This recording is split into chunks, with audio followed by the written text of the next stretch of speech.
Već 14. godina za redom u Malom Krčimiru se povodom praznika Todorova subota održavaju trke konja i magaraca.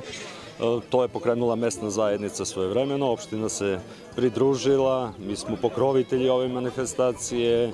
Vidite i sami koliko se ljudi okupilo, takmičenje je interesantno, ljudi se druže, prilika je da se vide. Nisu svi iz ovog ni sela, ni opštine Gadžin Han, imamo znači iz Babušnice, imamo iz Leskovca takmičare, tako da se to proširilo i na okolinu.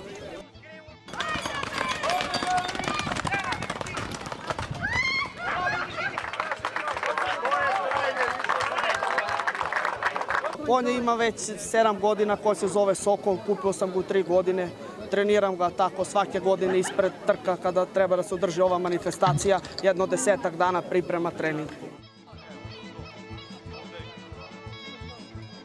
Tako običaji nalažu da se jašu neosedlani konji na ovaj dan.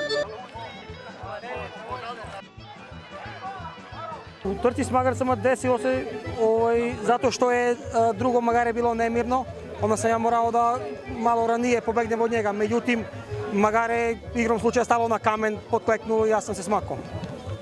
Nadam se da se to neće ponoviti.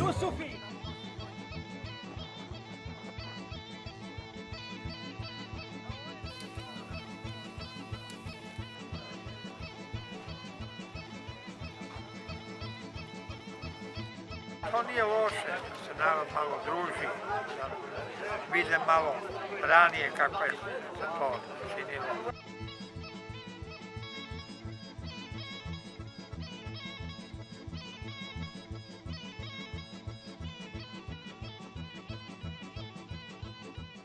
Ajde.